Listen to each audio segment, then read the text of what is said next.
এখন এই সময়টায় কক্সির একটা প্রবণতা খুব পরিমাণে দেখা যাচ্ছে পাখির ভেতরে, খুব বেশি পরিমাণে। যেমন এই পাখিটার আজকে 17 দিন বয়স, কক্সি দেখা যাচ্ছে। কিন্তু কক্সিটা দেখা যাচ্ছে না, কিন্তু পাখিটা ফিড ইনটেক কমিয়ে দিয়েছে। পাখিটার পায়খানাটা ঠিক এমন পায়খানা করছে ম্যাক্সিমাম পাখি। এখানে করছে, ফিডের দানা আছে, পায়খানা করছে, ফিডের দানা আছে, পাখি ফিড ইনটেক করছে না।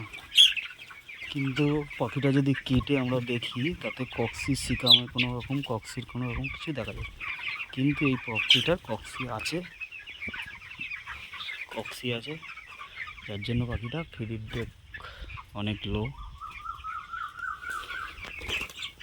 এবং এই কক্সিটা আছে সিকাম ভিতরেই আছে, চূড়া কক্সি যেটা আমরা বলি, যার জন্য পাখিটা এই কক্সিতে, চূড়া কক্সিতে পাখি আস্তে আস্তে পাখি ফিড ইনটেক ছেড়ে দিচ্ছে এবং পাখির পায়খানার সমস্যা দেখা যাচ্ছে, যেটা আমরা পায়খানা দেখে বুঝতে পারবো।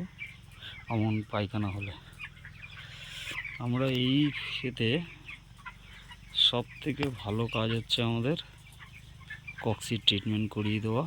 একটা প্রিভেনশন হিসেবে কক্সির ট্রিটমেন্ট করিয়ে দেওয়া, যেটা আমরা র্যানকক্স বা সুপার কক্স না চালিয়ে যদি আমরা ভিটামিন K3 আছে এমন কোনো মেডিসিন যদি আমরা চালাই, কক্সির ওষুধের সাথে ভিটামিন K3 আছে, ভিটামিন আছে যেটা বলা হয় যে ভ্যাক্স, তাহলে ওটা খুব ভালো কাজ হবে। যেমন অ্যাম্পুলিয়ামে ভিটামিন কে থাকতে পারে, ব্যানকক্সি বলে একটা মেডিসিন আছে, ভিকক্স বলে একটা আছে, তাতেও ভিটামিন K আছে। অনেক রকমের মেডিসিন আছে বাজারে ভিটামিন K3 দিয়ে কক্সির সাথে, সেটা চালালে আমাদের কক্সির খুব ভালো কাজ হবে। এই সিজনটা আমাদের এই জিনিসটার সম্মুখীন আমাদের খুব পরিমাণে হতে হচ্ছে, এবং প্রত্যেকটা ফার্মে এটা আসছে। আপনারা ভালো করে দেখলে খেয়াল করতে পারবেন। ঠিক 17-18 দিনের পাখি, 16 দিনের পাখিতে এই সমস্যাটা দেখা যাচ্ছে। পাখি ওকে আছে, সব কিছু ঠিক আছে, দেখে কিছুই মনে হচ্ছে না, কিন্তু পাখি এটার সমস্যা দেখা যাচ্ছে। এই যে কক্সির ট্রিটমেন্টটা চালিয়ে দিলে পাখিটা, এবং তার সাথে অতি অবশ্যই বিকালে কক্সির ট্রিটমেন্টটা করবেন, এবং সকালে দুধ হলুদটা অতি অবশ্যই চালাবেন। 6 থেকে 8 ঘন্টার জলে চালাবেন, লিটারে 1 ml 1 গ্রাম করে ওষুধটা দেবেন। যেটাই চালান লিটারে 1 গ্রাম করে 6 থেকে 8 ঘন্টার জলে দেবেন।